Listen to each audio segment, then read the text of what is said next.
Welcome to The View from the Front. My name is Stan, and this is the August 3rd edition. And before I even tell you what today's episode is about, let me say, wow, guys, thank you for those who've been sharing and spreading the word about the podcast. It's been growing, and seeing just the numbers from, this week since the last episode really was just taken off, and I really, really appreciate it. So if you enjoy the show, definitely share it on your social media channels.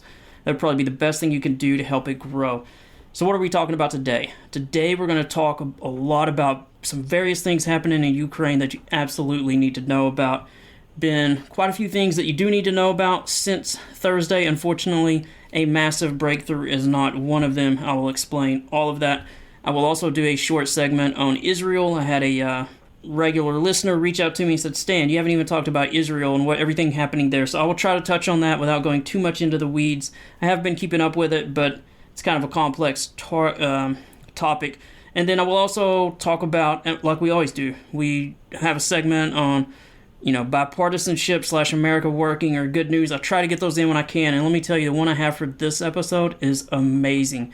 It's just a crazy story. I don't even want to give it away, but basically, imagine someone on the far left, imagine someone on the far right who's selling like Trump flags, Trump t-shirts, and imagine those two coming together and what might happen. It is amazing. So you definitely want to hear that. I definitely highlight, as usual, some military units. And then we always end, as usual, with plenty of motivation and wisdom at the end. So it should be a really good show. Let's get to it.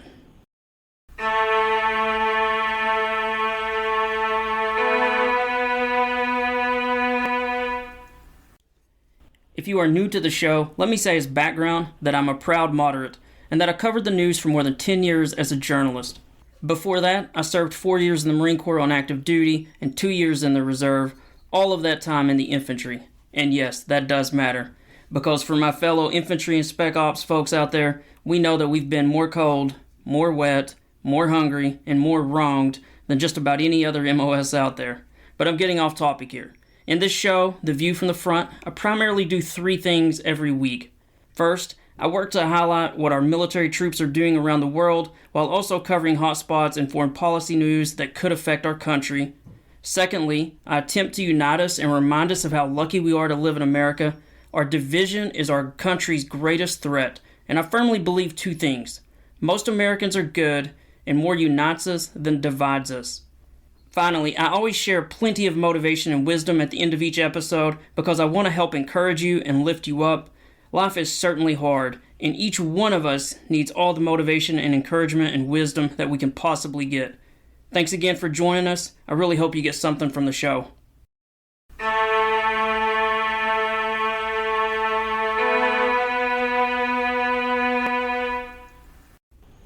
I think I'm going to begin the show with just kind of a mea culpa. Maybe let's just embarrass Stan for a moment. I'm not real sure, but I know that if there's one thing I can't stand, it's when people are wrong when they don't admit it, or they don't even want to, not just admit it, they want to run from it. They want to pretend it didn't happen. So let's just, because I'm not that way, let's just throw Stan in the mud here a bit, because I've been right about a lot of things the past couple of years with this podcast of predicting this might happen or that might happen. But man, last week, I might have stepped in it. And of course, I stepped in it quoting lots of news sources and U.S. officials off the record. But I want to play what I said last week. And then, of course, me telling you guys, hey, I will probably be releasing a update by email in a day or so about this huge offensive that I'm about to talk about. And man, you never got that email, did you? No, you did not. And why didn't you get that email? Because it didn't happen. But before we get to what did or didn't happen, let's just remind people what I said 1 week ago. And I will just stand here and grind my teeth as I listen to this, because it's kind of hard. I listened to it earlier and I'm like, are you really going to play that, Stan? And I'm like, yeah, because it sets the tone, because it reminds you of what I said and what we all expected. And if I make a mistake, or if I basically share what is being said and what I think is going to happen, I try to vet everything as well as I can. And when I'm wrong, Other media may not go out there and be like, hey guys, we were wrong, but I'm going to. And I think that's what responsible media figures should do. So I'm just going to sit here. I said stand a second ago. I'm not sure why. I think I get nervous on a podcast, but I'm going to sit here and listen to this, what I said last week, and then let me update you on the situation. And you can just eat some popcorn and say, this is kind of funny, Stan. But here's what I said last week. We begin this episode by discussing a potential breakthrough of Ukrainian forces in their counteroffensive against Russia. I'm recording this on Thursday morning, so the news is still unclear and a little hazy and a little foggy, but it is starting to appear that Ukraine has committed reserve forces into the attack and that they are pushing south across the land bridge in the Zaporizhia area. Now, if you have no idea what I'm talking about as far as where this attack is happening, this is toward the south across the land bridge that Russia set up. This has been one of the main goals of Ukraine since the beginning of the war, is that if they could push across this land bridge, it will help cut off and eventually starve Russian forces in the Crimean Peninsula. Now, you can see a map of this area from my Substack page, so if you want to see a map just so that you can visualize what I'm talking about, go to the Substack page. I have 2 maps there from the Institute for the Study of War. They're an amazing resource, and these maps will help you visualize what Ukraine is trying to do. Yesterday, on Wednesday, the New York Times reported that the, quote, main thrust of Ukraine's nearly 2-month-old counteroffensive is now underway in the country's southeast. This was written by the New York Times' Eric Schmidt. He's been correct on a lot of stuff, and he quoted 2 Pentagon officials who spoke on condition of anonymity. Schmidt went on to say that U.S. sources were saying that thousands of reinforcements, which, of course, until recently have been held in reserve, are now, quote, pouring into the grinding battle, end quote, along the front in the country's southeast.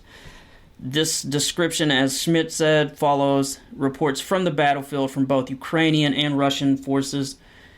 Again, it's also been reinforced from reporting from the Washington Post. They had a big story about it, and there were also lots of information from Russian military sources, bloggers, etc. on social media. They were trying to claim that the Russians had stopped the Ukrainians. Obviously, you have to take what the Russian sources are saying with somewhat of a grain of salt. The Institute for the Study of War also reported on these large attacks. They've seen some evidence of it with satellite imagery and with some leftover battlefield remains of tanks. So there's definitely some heavy fighting happening. It's not super clear how far that thrust has achieved so far. I've seen some sources. One mentioned was the Institute for the Study of War, that Ukrainians pushed a couple of kilometers, but then Russia tried to move some forces there and counterattack. This is, of course, a small part of a larger thrust, which the Institute for the Study of War discusses. So this could have even been a feint in this area, and then a larger thrust will happen elsewhere. But as we discussed last week, U.S. forces or U.S. officials have been increasingly frustrated that Ukraine had not committed its vast reserves. They probably only used about a third or a quarter of the newer troops that they had and the newer equipment, as they have been moving forward slowly, probing through mines, etc. Obviously, the frustrations of Western officials in the U.S. and Europe have gotten through to Ukraine, and they are now pushing aggressively. Man, that was just as painful to listen to as I thought it would be. It's almost cringeworthy, except everything I said was factual, except that massive attack didn't happen, which is why I didn't send a newsletter. And I almost sent a newsletter on Friday or Saturday, and almost on Monday. I even started it on Monday to be like, hey guys, I didn't forget you. There's just been no major breakthrough or no major attack. And so you got to say, well, what exactly happened here? That, my friends, is a good question. And I'm just going to throw out some possible answers because I don't think anyone truly knows what exactly did or didn't happen. But here are some scenarios for you. I'm going to cover several of them, and they are in no particular order, but let me make absolutely clear that just my own mea culpa, that a analyst for the Institute for the Study of War literally told CNN that, and I quote, "We had not seen any evidence of a battalion-level attack, and certainly no brigade-level attacks. If the Ukrainians are indeed committing full battalions and brigades now, as reported, that would mark a new phase of the Ukrainian offensive." This was said by George Barros of the Institute for the Study of War. He said this on Saturday, and I'm always quoting the Institute for the Study of War. Their maps, their reporting has been dead on. They're nonpartisan. They are not pro-Ukraine, pro-Russia. They have reported it pretty much straight down the middle from the beginning, and they are quoted by many news sources across all media formats. Since that reporting, nothing has changed, clearly. So, now if you are a huge skeptic, you might say, "Oh, Stan, you're like so pro-Ukraine that you're just not being fair." What really happened here is they were this huge idea that the Ukrainians were going to attack, and they tried, and the Russians just absolutely just stomped them. That's what they've been doing the whole time. Ukraine can't win. Russia is just, their military is just amazing, and they stomped the Ukrainians. Okay, so did that happen? Well, I'm going to go flat out say, no, that did not happen. How do we know that didn't happen? Well, here's a good reason why we know that didn't happen. It didn't happen because there's no video evidence or reporting of this. You guys know we've been covering this for months, but a month or two ago, when Ukraine did attack, how many times have I covered what actually happened in that attack? It was a night attack. It didn't go well. There were these damaged Ukrainian tanks. There were damaged fighting infantry vehicles, and Russia was just putting video up from all the different angles, and the helicopter shooting and the artillery.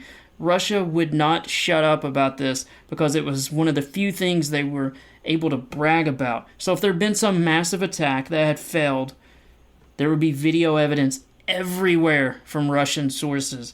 They would be just absolutely crowing about this until the end of time.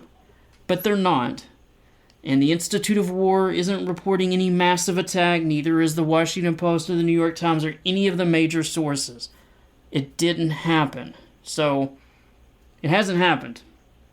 Now, what? What happened? Why didn't it happen? What is going on here? So here are some of those options or theories or possibilities. And I've got to say that even before I mention these, I'm not the only one who's saying, what is going on? All U.S. media and Western media, but certainly U.S. media, is just absolutely going nuts trying to figure out what has happened. And it was such a big deal that literally the Pentagon press spokesman, Air Force Brigadier General Patrick Ryder, had to address this with reporters on Tuesday, 2 days ago. And he literally said to repeated questions about whether Ukraine had made significant gains that, quote, "it has and will continue to be a tough fight for them." And he again quoted the Secretary of Defense for the United States, Lloyd Austin, and said that this would be a, quote, "marathon and not a sprint." So all these questions, they're adding stress to U.S. officials who obviously have tried to not only assist Ukraine's military, but help fund part of it, provide military supplies, etc. So the friction's building, and obviously in the part I replayed at the beginning of the show, and obviously the week prior and the week prior to that, U.S. officials had increasingly been getting frustrated and adding pressure to Ukrainian military commanders saying, you guys got to go. Like, you've been talking about this offensive. Go. What are you doing? So all of it, this is all the background, and you got to have the background to kind of get the full story. So what could possibly be happening?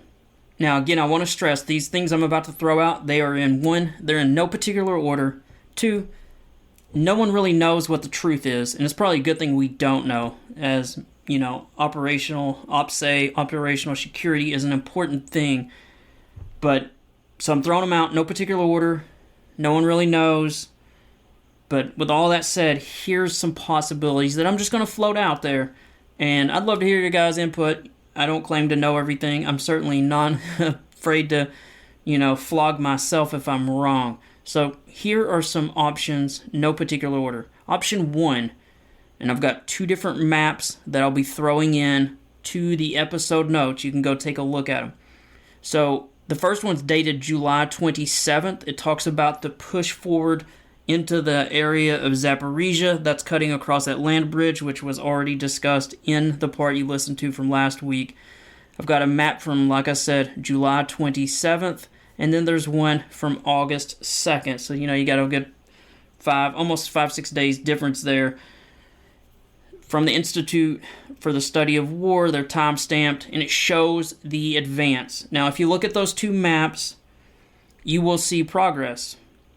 You'll see progress. Now, it's tough to tell exactly how deep it is because the range on the map is about 40 kilometers, and it looks like, if I had to guess, 3 to 5 kilometers deeper since the last one. But I think a lot of analysts, and certainly myself, we expected just a massive thrust, a breakthrough, and a drive of armored columns.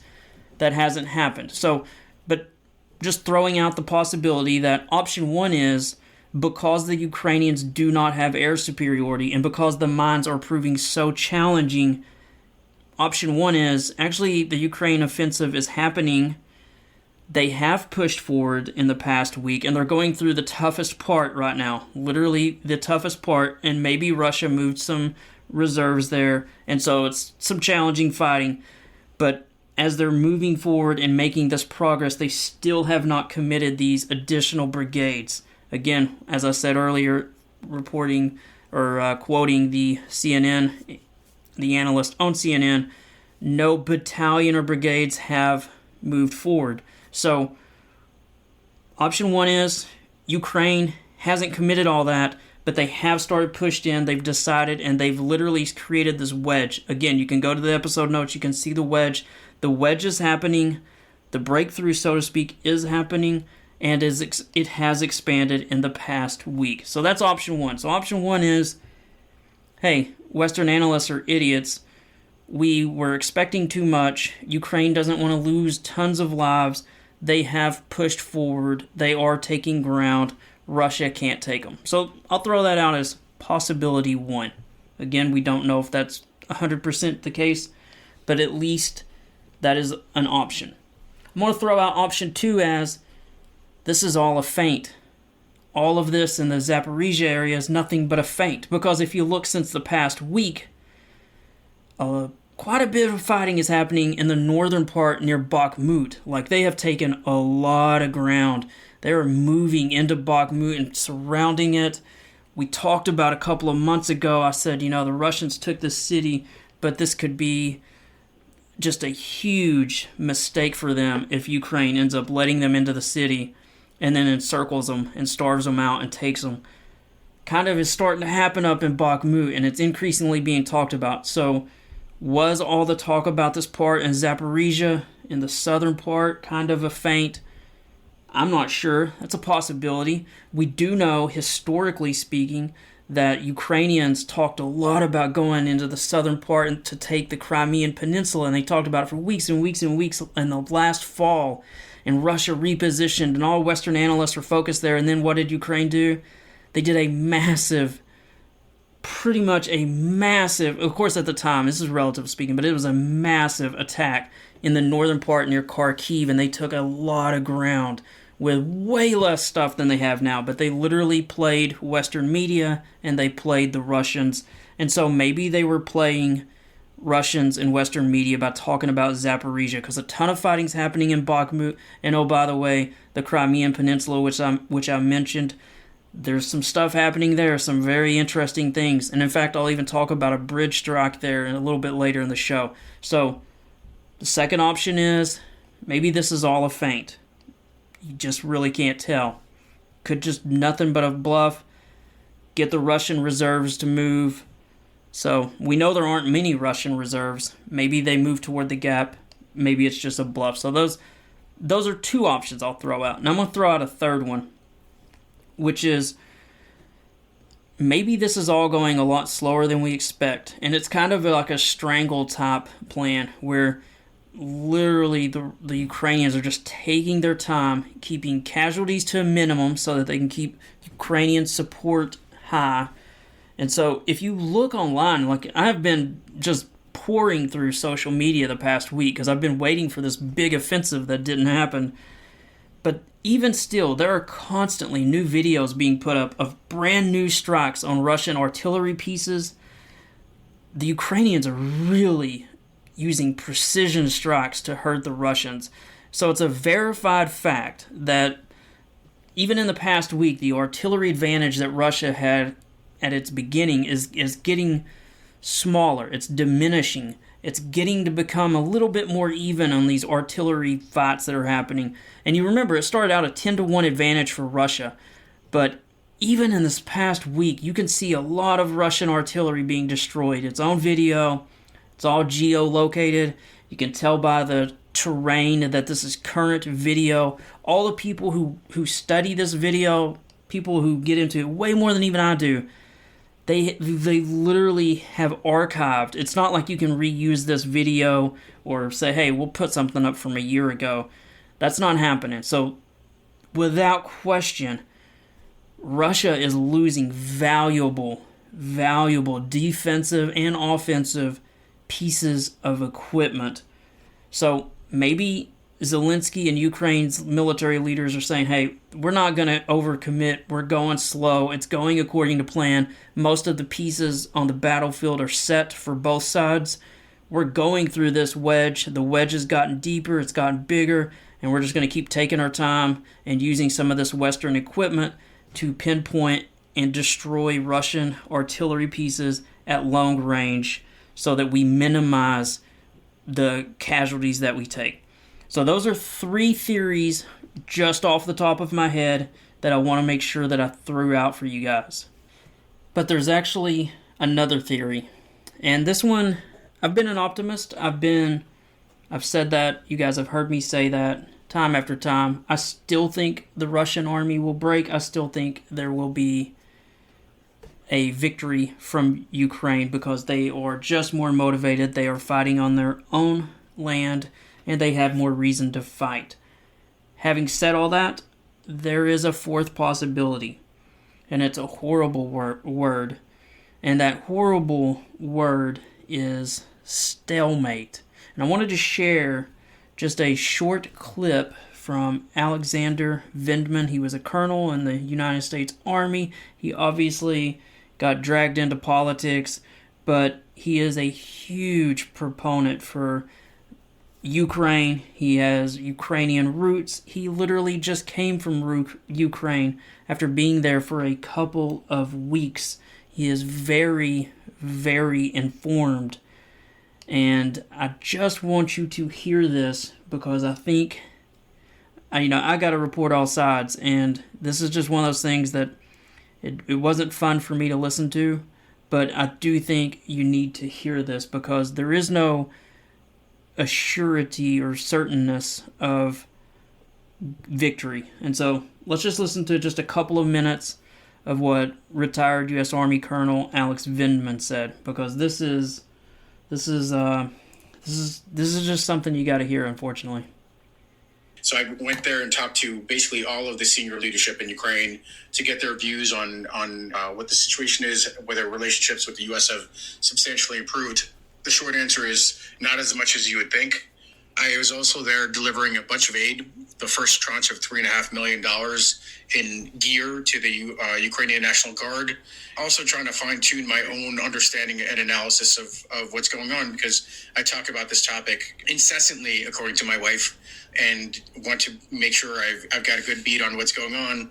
When I engage with Congress and the White House, I've got what amounts to ground truth. So what did I learn? First of all, the margins are too thin. Ukraine is absolutely surviving. Its sovereignty and territorial integrity will remain intact, but the margins are too thin. Right now, the Ukrainians are having a heck of a hard time breaking through Russia's defensive lines. The Russians invested in huge resources, massive minefields, long trenches, kind of think about World War II or World War I era trenches. And the Ukrainians are having a hard time, in spite of the fact that they've gotten some advanced equipment, but they didn't get all that they needed or in the quantities that they needed. A lot of things that were promised weren't delivered. A lot of it had to do with mine clearing and obstacle breaching type gear. So they're having a heck of a hard time. At the same time, they're destroying swaths of Russia's manpower. The key to this war is actually not necessarily territorial gains in the short term, but it's the destruction of the Russian military. And once they achieve significant destruction of the Russian military, they'll have an easier time of breaking through lines and liberating territory. My question is, do the Ukrainians run out of steam before the Russians run out of steam? And that's why I think the margins are too thin. It shouldn't be this close. It's possible that we might end up with the worst case scenario, which is Ukrainians taking back small chunks of territory, but nothing super meaningful. I'm still cautiously optimistic that the Ukrainians are going to achieve what amounts to me as kind of the base case, that the Ukrainians do achieve substantial operational gains, make things really, really difficult for Russia, whether that's through destroying this bridge that they attacked again recently or threatening Russia's ability to kind of move freely, all those types of things. That's probably the most likely scenario. The wishful scenario is increasingly unlikely, where the Ukrainians completely destroy the Russian military and this war comes to an abrupt halt before the end of the year. I think we're going to continue to, in a way, muddle through this year, maybe into next year. There have been big picture geopolitical issues that have emerged. Putin's own fragility when he had his own insurrection that he has to deal with, that frightened probably swaths of the Biden administration and the West, with this mirage of a Russian failed state and who comes in to replace him. I think in a rather ineffective NATO summit in Vilnius just this past couple of weeks, that instead of offering membership to Ukraine to kill this dream of a long war scenario for Putin, that he could just wait out the West. We weren't able to achieve that. Instead, we offered a path to Putin where Ukraine isn't a member of NATO and can't become a member of NATO until the war is over, which is a recipe for perpetual war. So a lot of things happening. But he'll make it a frozen conflict if we do that, right? Yeah. So there you go. There is a fourth scenario that I wanted to make sure I threw out there that I had seen or come across. Because like I said, I always want to give you guys the full picture, even when sometimes it's part of news that, it's not fun to hear or share. There you go, though. Like I said, those are just 4 possibilities that I wanted to throw out there. It could actually be working. It's just going slower than we actually want or desire in the West. It could be a feint or a bluff, and big attacks could happen elsewhere. Or it could be part of some strangle-type plan that's just nice and slow, and it just continues to erode Russian combat power. Or maybe the Ukrainians just do not have enough of advantage in equipment, manpower, etc. to break through. Maybe the Russians had too long to dig in, and maybe it's going to end up being some type of a stalemate situation. Those are 4 possibilities for why something bigger hasn't happened. And if you've got any that I didn't throw out that you've seen or that has crossed your mind, definitely reach out to me. I even put my email in, so if you don't want to comment on social media, just shoot me an email. I love talking to you guys. I want to know what you're thinking, and if I'm wrong, tell me. I don't mind to be told I'm wrong. Clearly, I just played minutes of being wrong at the beginning of this episode. One final footnote on the Ukraine news. I mentioned the bridge earlier. You heard Colonel Vindman mention the bridge. So there's a bridge. We've talked about the Big Kerch Bridge, which goes from Russia to occupied Crimean Peninsula, and that's the big target. But closer than that, on the Crimean Peninsula, there's a bridge that connects the Crimean Peninsula with the part north where Russian troops are that Ukraine clearly wants to take as well, because that's occupied Ukrainian territory. And there's a bridge there called the Chongar Bridge, and it was actually hit as well. Now this bridge, you can see it, I'm putting it in the episode notes, video of the bridge that was hit. It was damaged pretty bad, and in fact, there are analysts who put up that Google was literally recommending you do a roundabout path to avoid going on it because it was closed. And so this roundabout path that was open takes 3 hours and 35 minutes. I've got images of that in the source notes. I'm also going to put links to some video of that bridge from Threads, which is obviously the new Facebook/Meta app, which is way better than Twitter. I'll go ahead and throw that out there. But if you want to actually see the damage of the bridge, you can see that video. I'll put a link of that as well.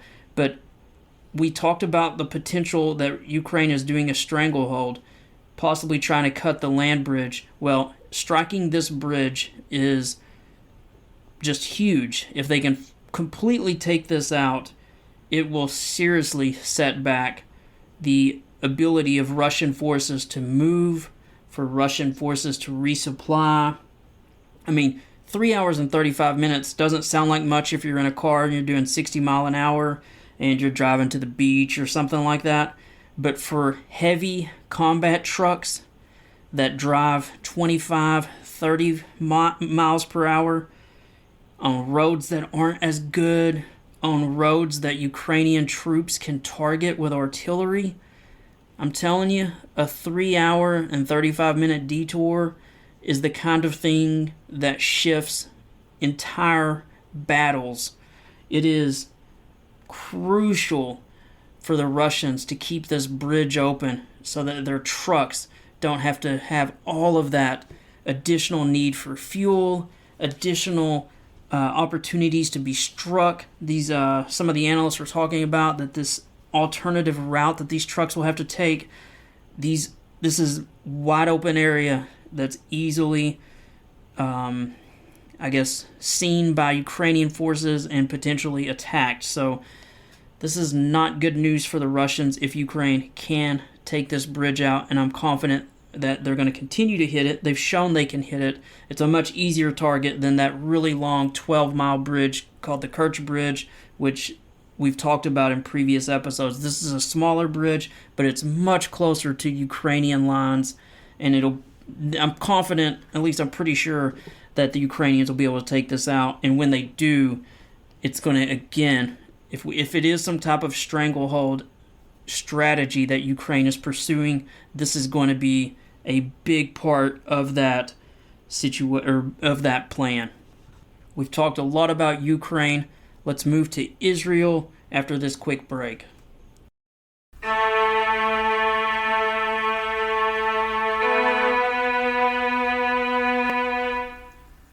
Just a quick reminder, if you love what you're listening to and would like to help support the show, you can do so by signing up as a monthly paying subscriber.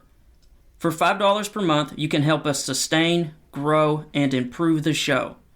As you can probably tell, I truly do believe in trying to highlight what our military troops are doing around the world, unite our country, and remind us of how lucky we are to live in America, and share plenty of motivation and wisdom at the end of each episode, because I want to help encourage you and lift you up. Long term, being able to quit my day job would be a dream come true. It's honestly what I feel compelled to do. And frankly, being able to do this full time would provide more time to cover news, unite the country, and focus harder on motivating others. These are all things I feel drawn to do. In that same line of thinking, I feel compelled to write fast-moving action stories about military service and police work. And while on the one hand you could simply say these are action thrillers meant simply for enjoyment, I think these books serve a deeper purpose as well, as I think they help attract talented people to both the military and law enforcement. Obviously, these are two crucial needs for our country. But you don't have to sign up as a paying subscriber. I already have an awesome group of folks who are throwing a few dollars into the pot each month to keep the show going, and I thank God for each of these people. If it's meant for me to return to being a full-time author who also does the weekly podcast, then my dreams will come true. But on the other hand, if it is meant for me to continue working a day job and doing this on the side, then I will know that it is God's will, and I will be grateful for two things: for the financial stability my day job provides me, and I will also be grateful for the opportunity to reach hundreds of people each week as I try to help influence our amazing country's direction. If you would like to sign up to support the show, you can do that through my Substack page. You can find that at stanrmitchell.substack.com. stanrmitchell.substack.com. Again, that is stanrmitchell.substack.com, or you can find it in the episode notes. Thanks so much, guys. I appreciate each and every one of you and how much you're doing to support just a little guy from East Tennessee.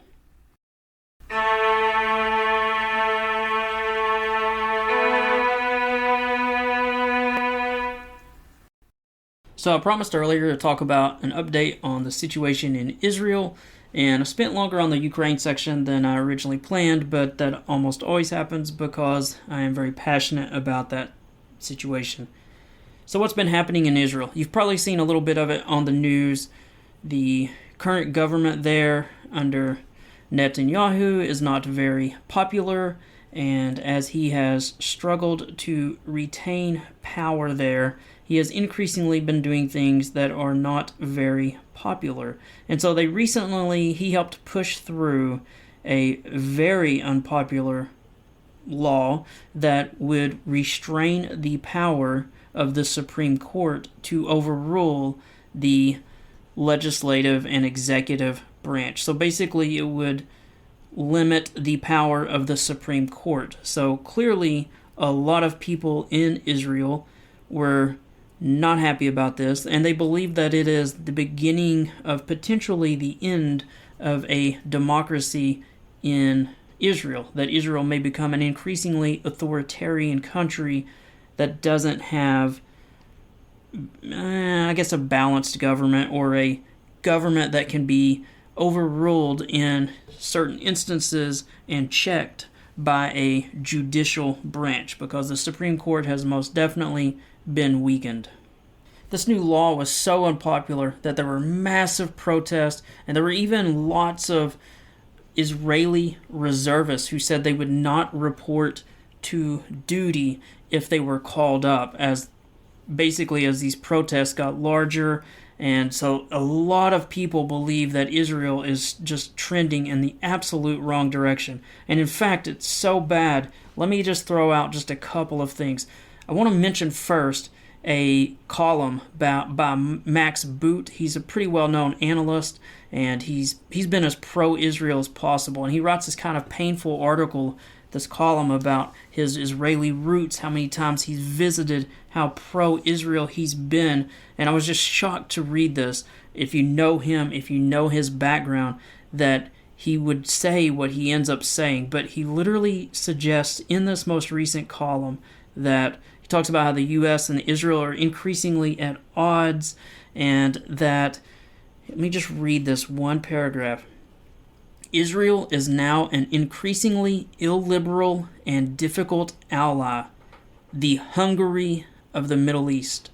That's why it makes sense to discuss a phase-out of U.S. military aid to Israel, as was suggested in the New York Times by two former U.S. ambassadors to Israel, Daniel Kurtzer and Martin Indyk. And Max Boot goes on to say, Israel is strong enough to stand on its own, and the United States should not be subsidizing policies that so many Americans and Israelis oppose. He further says, Israel remains freer than its neighbors, and it still has large numbers of citizens who are willing to take to the streets to defend its liberal, democratic values. The protesters give me some hope for its future, but it is simply not the same nation I fell in love with more than 40 years ago. I am sad about what has already happened to Israel and worried about what will happen next. Like many Americans, I simply cannot support it as unreservedly as I once did. So, wow, very, very strong words by Max Boot, and he is a senior fellow at the Council on Foreign Relations. I would say some consider him kind of a hawk, a conservative hawk, pro-war, if you want to be a little critical. I've agreed with much of what he said through I would say he's an absolute, pretty rational analyst myself. So I've supported much of what he said through the past 10 plus years or so that I've kept up with him. But to see him write these words is just, it's hard to even really wrap your hands around. I almost want to just say it's shocking again, but I feel like I've used that word too many times. But it is, if you are pro-Israel, it is staggering to read Max Boot say that, and for increasingly Americans to not support military aid to Israel. I know there are a lot of funds that have increasingly been divesting or removing their portfolios that involve Israeli companies. So this is going to at some point start to be a more serious situation for Israel. So just to keep the update on the Israeli situation as short as possible, their government is doing some unpopular things. The rifts inside the country are growing larger, and their support from prominent American citizens who actually keep up with foreign policy and know what they're talking about, these people are increasingly not happy, and they are increasingly not wanting to support Israel. So there's your short update. If you've got a better version of how I should update that or disagree with what I say, I'd love to hear your input on that, but that's how I see it happening, at least so far. So let's wrap up the news part of this. Let's move to one of the best parts of the show, and let's highlight some of our military.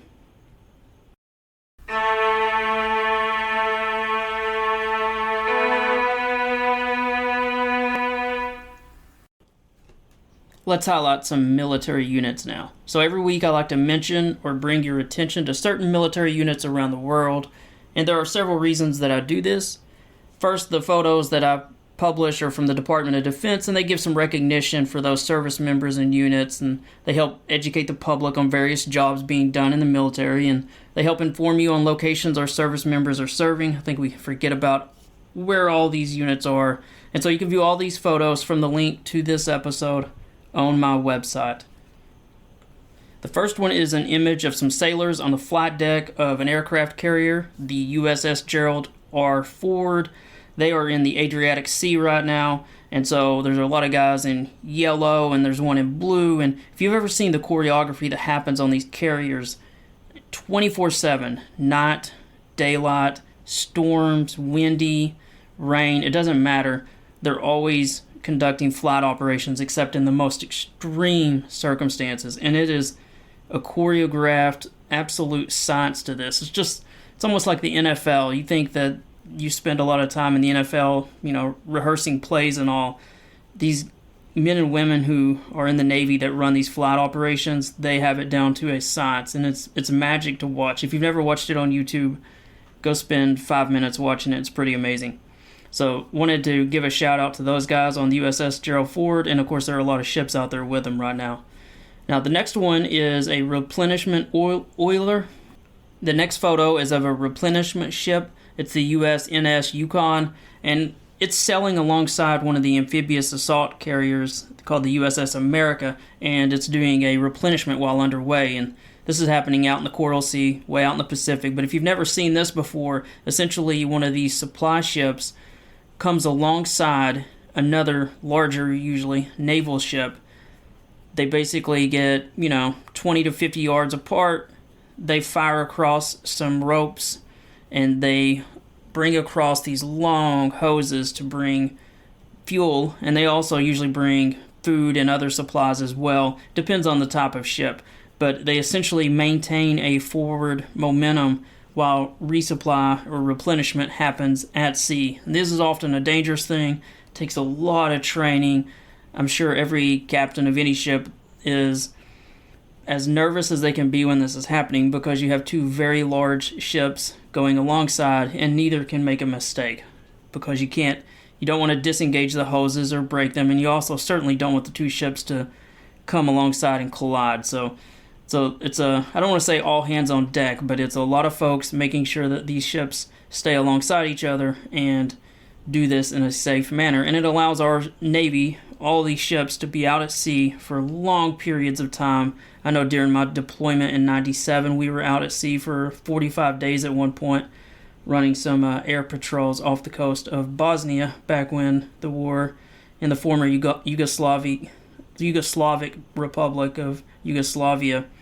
We were off the coast of Bosnia, and so we were there for 45 days, which is a long time to be away from port, but it happens with many of the folks in the Navy and the Marine Corps. Now, the next photo is of an Air Force Master Sergeant, Ryan Gregory, and he's simply doing pre-flight checks, and this is at an air base in Saudi Arabia, Prince Sultan Air Base. And I think we just forget that literally 24 hours a day, we got men and women that are literally landing planes, getting them ready to quickly be refueled and take off and go and continue their missions or continue the supplies they're delivering, or sometimes it's personnel, sometimes it's fuel, etc. But these things happen 24 hours a day. So shout out to all those out in Saudi Arabia at Prince Sultan Air Base. I hope I pronounced that correctly. And the final photo this week is of an Air Force F-15 Eagle sitting on an air base in Japan. There is the 374th Air Wing out in Japan. They're stationed there, so appreciate all the hard work that those men and women are doing out there. Definitely wanted to give them a shout out as well. Again, you can see those photos on my Substack page if you get the chance. And let me say that I want to thank all these members I've mentioned, as well as all the other service members who are deployed and activated around the globe. I truly do strongly believe that they're helping keep America safe and strong, and that they're also helping stabilize the world and prevent stronger countries from bullying, intimidating, or invading weaker countries. And in my opinion, the facts are pretty clear. The presence of American troops around the world is literally saving an untold number of lives each and every month. So thank you if you're one of those who are serving or have served, or if you have a family member serving. We really appreciate what you're doing.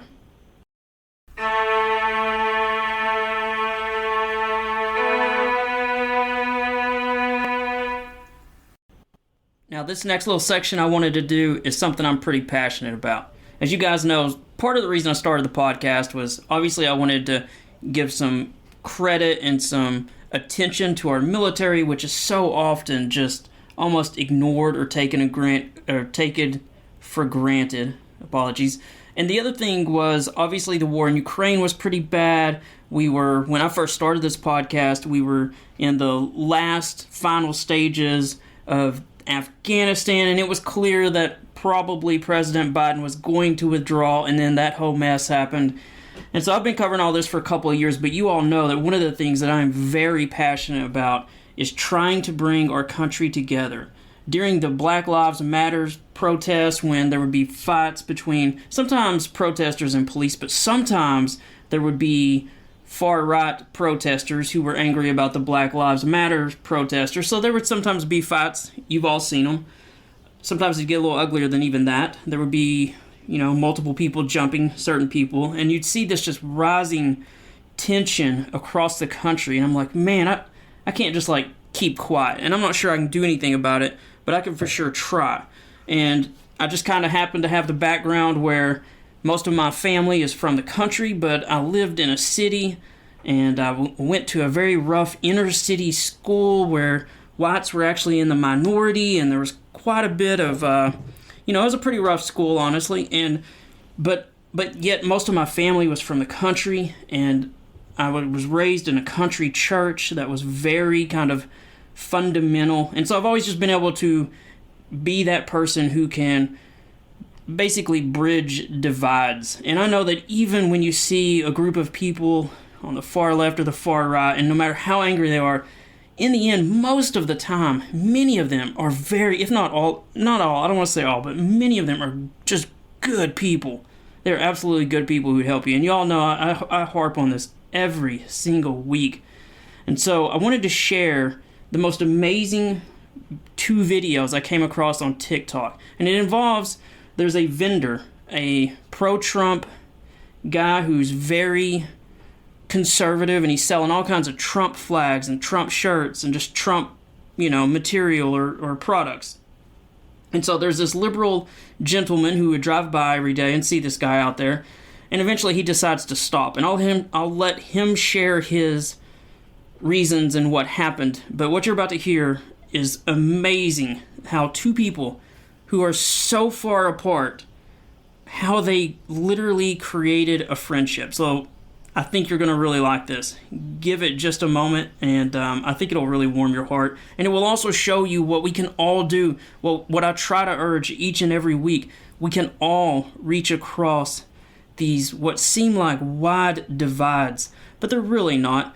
In some ways they're wide, but in other ways these are good people who are often just not completely informed the same way you are. If you saw the same news they saw, you would probably feel the same way they did, and they're good people. And the best way to help convince someone who's not like you to not do, extreme acts is to show them that maybe everything they're hearing about people who aren't like them isn't actually true. And the number one way to do that is through love. It's not through arguing. It's not through posting comments online in some social media forum that are angry or divisive. It's literally introducing yourself and building friendships, and that's what you're about to hear. So check this out. Oh, and before I get any pushback, these are publicly posted, and I did reach out to the gentleman who posted them publicly on TikTok. His name's Terry McDowell, to get permission to share this, so just wanted to make sure I got that administrative note out. But here they are. I'm Terry McDowell, liberal type person. This is my buddy Scott. I just met him. We're standing on the corner in Wildemar, Murrieta, and I would think it would be safe to say that he is a MAGA supporter and ultra-conservative, okay? I stopped by to talk. We had been talking here for, 5-10 minutes or so? Yes, sir. And I came trying to figure out what it was that we shared. And after conversation, we have found out these things that we share. We share a love for country. Amen. Love this country.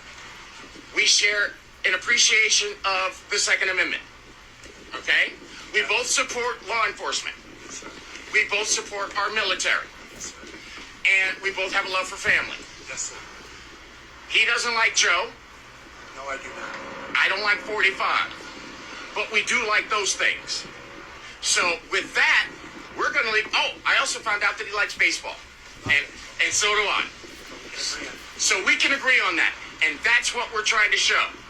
That no matter what happens, we can find some common ground and agree.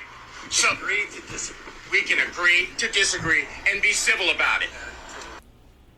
So that video by itself was pretty awesome.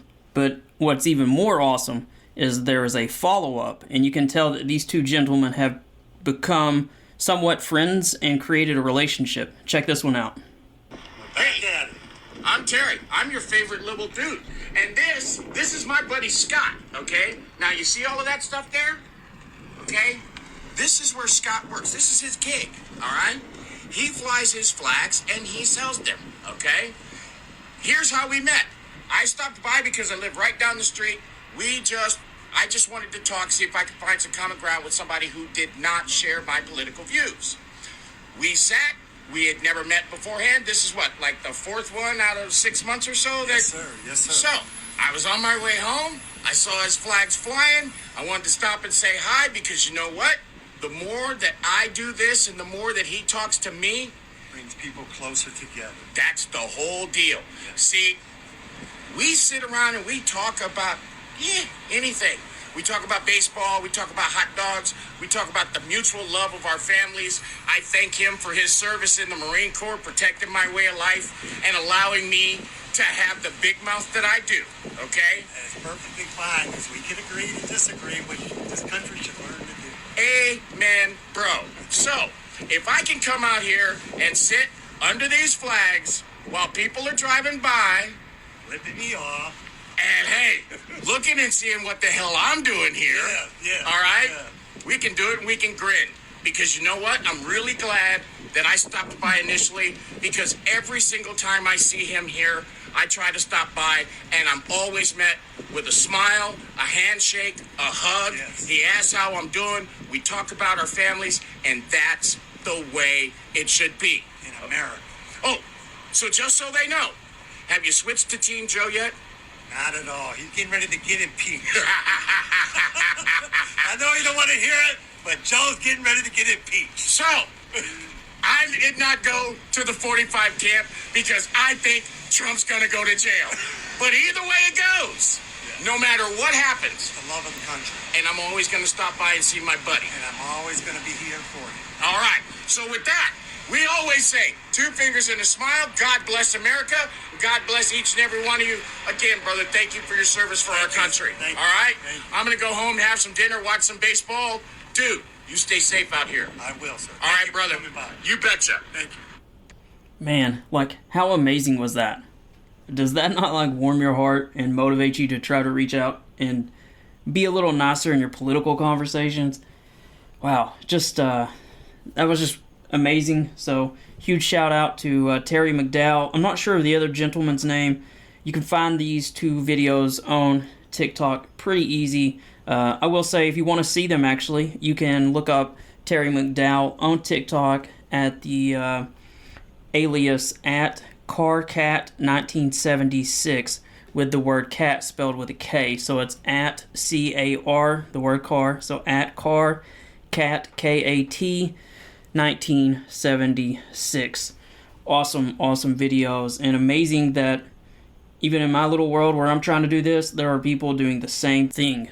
Building bridges, reaching across lines, pulling this country back together. I know I say it all the time, we're as divided as we've been probably in at least 60 or 70 years, going back to at least Vietnam, probably further than even that, but we can do this. We can keep this country pulled together. It's what we need to do. It's what we have to do for the sake of our families and our grandchildren. We definitely have more that unites us and that should pull us together than divides us. So thanks for letting me share all that. I hope it helped warm your heart as much as it did mine.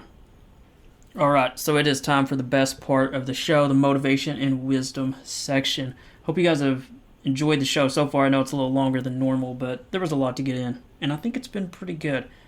But let's get to one of the best parts.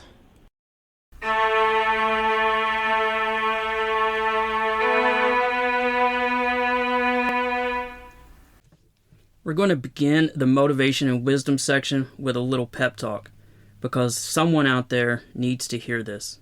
I know someone out there needs to hear this. Listen, life is passing you by. You only get one shot at life, and you're letting it slip through your fingers day by day. Life has beaten you down, kicked you in the face, ignored you, punished you, rained on you, assailed you with illnesses and injuries, burden you with debts and levels of despair that I know are breaking your spirit. But you have to get up. Do you hear me? You have to get up. And you're going to start fighting back. Do not let despair win. Get up and take a step forward to confront these things facing you right now. Do it now. And let the following items that I'm going to share lift your spirit and take you to a higher level. You can do this. You're meant to do this. And you have to do this for yourself, for your family, for your Creator. And with all of that being said, I truly hope these help pick up your spirits, that they help revive your hopes, and that they help make you a better person. I hope that pep talk helped motivate you and wake you up. I once read, if you don't think you're powerful, think of your most important relationship of that person who's depending on you. Maybe it's a son or daughter. Maybe it's a parent you're caring for. Maybe it's your spouse. If you don't think you're important, if you think you don't matter, imagine if you suddenly went away. Who would care for that person? Who would check on them, love them, care for them, help them? We are all way more powerful and important than we think. And the work we do, even that work we forget about and sometimes complain about, it's important. You can have an impact. You are having an impact. And now that you're paying attention, let's share a few more items to help feed you and make you stronger. Alright, here is the first one. Friends should be like books. Few, but hand-selected. You have to have great discernment, do you not? Again, that quote was, friends should be like books. Few, but hand-selected. Next one. A strong soul never gives up, even when their heart feels heavy. They take one more brave step, then another, then another. Again, a strong soul never gives up, even when their heart feels heavy. They take one more brave step, then another, then another. Next one. Start and end your day with a smile, even if nobody else notices it. Your mind notices it and will put you in the right attitude. Again, start and end your day with a smile. Even if nobody else notices it, your mind notices it and will put you in the right attitude. Next one. This is an acronym. The acronym is FEAR. And the acronym for fear is F, face, E, everything, A, and R, rise. So the next time you feel fear, face everything and rise. Fear, F-E-A-R, face everything and rise. Next one. The best preparation for tomorrow is doing your best today. We always worry about tomorrow instead of today, don't we? The best preparation for tomorrow is doing your best today. This next one is one that I absolutely love. It's a slow process, but quitting won't speed it up. Again, that quote is, it's a slow process, but quitting won't speed it up. Man, that's a good one, is it not? Next one. Only those who dare to fail greatly can ever achieve greatly. That's a quote from Robert F. Kennedy. Again, only those who dare to fail greatly can ever achieve greatly. Next one. If you think you can, you will. If you think you can't, you will never. Mindset is everything. Man, is that the truth or what? If you think you can, you will. If you think you can't, you will never. Mindset is everything. You know, I learned this week that Alex Rodriguez, the great baseball player, was actually cut in 9th grade, which of course is a similar story to what happened to Michael Jordan in 9th grade. And then we all know that Tom Brady got benched a lot in college. Even his senior year, he had to split up time, and that's part of what drove him to just almost develop this level of competition and just almost anger and fire inside of himself. But there's just something about mindset. You've got to ignore the coaches, ignore the critics, and you just got to keep going. Again, that quote was, if you think you can, you will. If you think you can't, you will never. Mindset is everything. The next one follows along nicely. You cannot keep a determined person from success. Again, you cannot keep a determined person from success. Next one. The growth journey is simply refusing to accept what society has taught you, unlearning and making better decisions. Again, the growth journey is simply refusing to accept what society has taught you, unlearning it, and making better decisions. Next one. The future belongs to those who believe in the beauty of their dreams. Again, the future belongs to those who believe in the beauty of their dreams. That was a quote from Eleanor Roosevelt. Next one. Never too young to start an empire, never too old to chase a dream.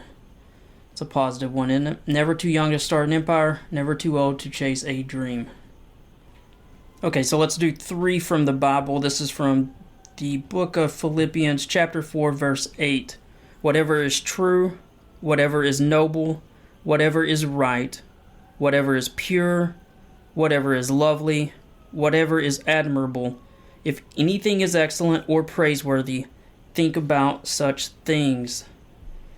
The next one is from Isaiah chapter 26, verse 3 and 4. You will keep him in perfect peace, whose mind is stayed on you, because he trusts in you. Trust in the Lord forever, for in the Lord is everlasting strength. And then we will do one from Hebrews chapter 13, verse 5 and 6. God has said, never will I leave you, never will I forsake you.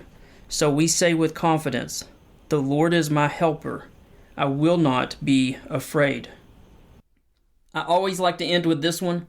Be the reason someone smiles. Be the reason someone feels loved and believes in the goodness of people.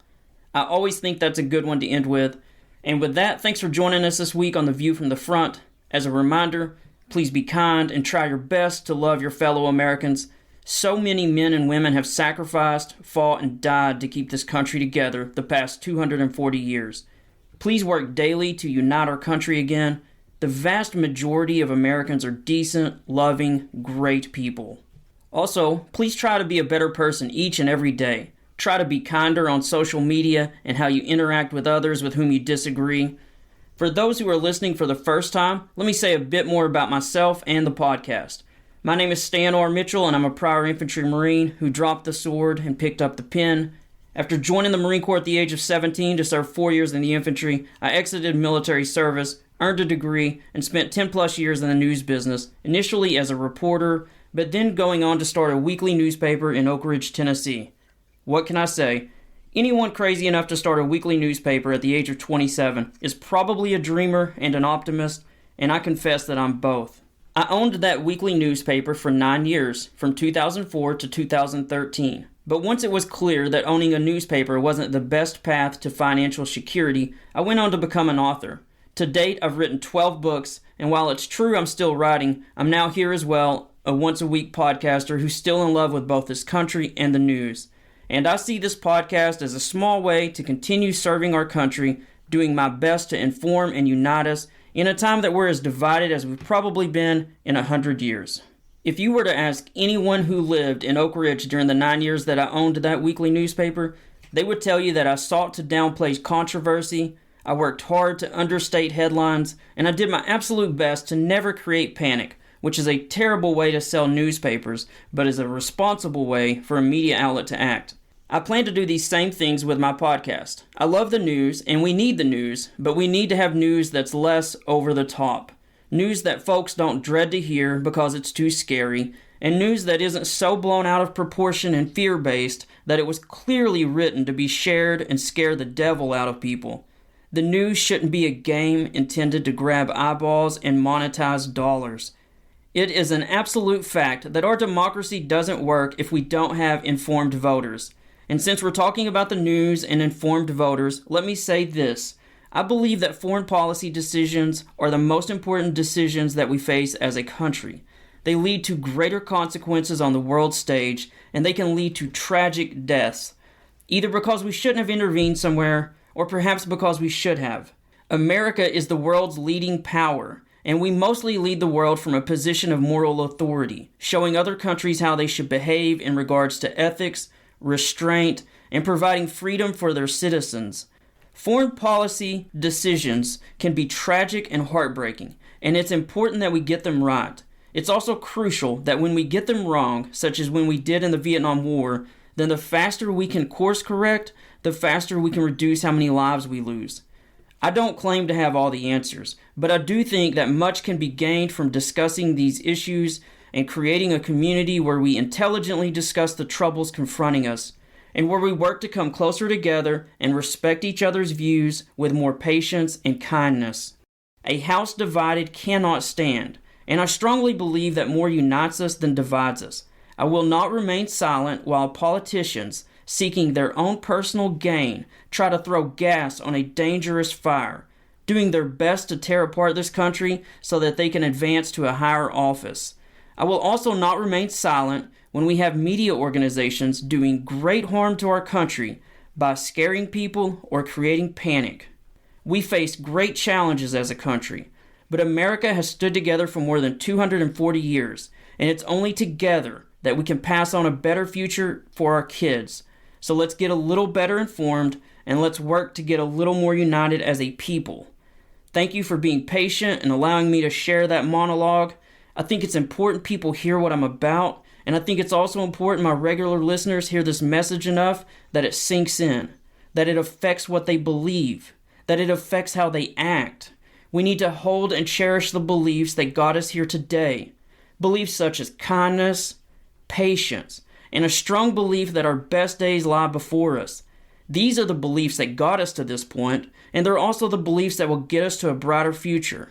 Thanks again for your patience and for listening. I know it's not the sort of fast-paced, really hip, Twitter-friendly, TikTok-cool message that fits most podcasts that go viral, but maybe we've got a few too many podcasts that are like that.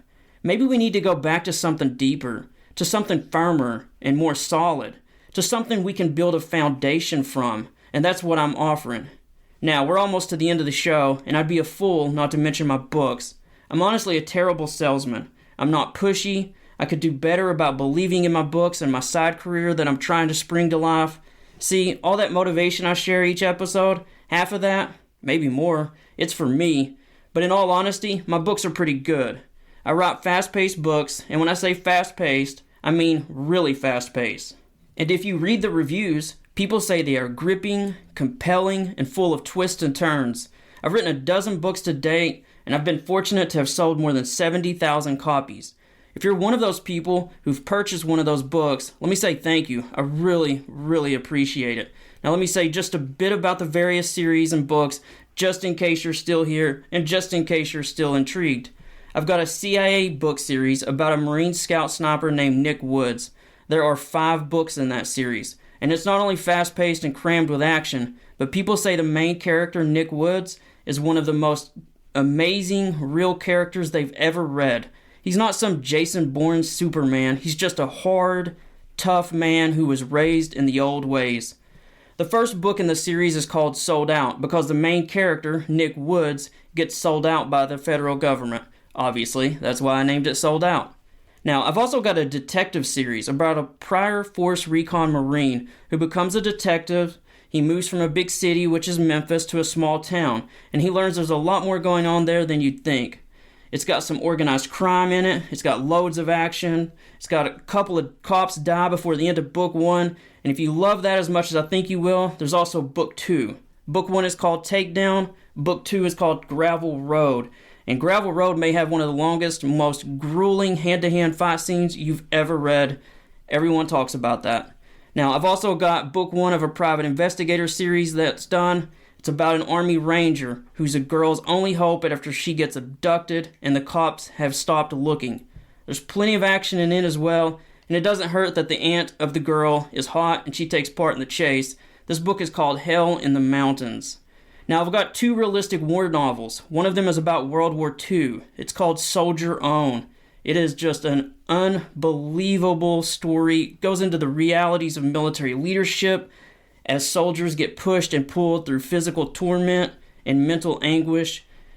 Veterans who have read that book say it's just beyond gripping how real it seems. And then I've also got a realistic war novel about Afghanistan. It's called Hill 406. It's about a couple of Marines who end up having to disobey orders and risk everything to save some fellow Marines. Anyone who's been in the military knows that sometimes there are military leaders who are not that great, and this book goes into the leadership and how sometimes disobeying an order in order to save lives might be the right thing to do. Now, finally, I've got a motivational self-help book called Number 44, The 10 Traits That Carried Obama to the Top. This book is about helping you reach an all-new level and has absolutely no politics or left or right issues. It's crammed with information that will motivate you and inspire you as you wrestle and fight with your own challenges. You'll learn how Obama came from a broken family and poverty and conquered so many mind-blowing obstacles, including a crushing election defeat that most people aren't even aware of. This book will really help you in your journey, including teaching you ways to be optimistic that you can become something, persevere while doing the dirty, non-glamorous work, put in the reps as you improve your craft, stand strong against pressure from outsiders, never give up on your dreams, persist on those dreams even after early failures and burnout. It will help increase your confidence, help you become more self-aware, and finally, it'll even help you increase your charisma. I got all these tips and tools in this book that I think could really help you. If you are interested in any of these books, you can find links to them in the episode notes, or you can just go to Amazon. Look up my full name, Stan R. Mitchell. Make sure you include the R because there are other Stan Mitchells. Just look up Stan R. Mitchell on Amazon, and they are all 12 there. For those who are still listening, thanks so much for joining us this week. I am out. I will see you next Thursday.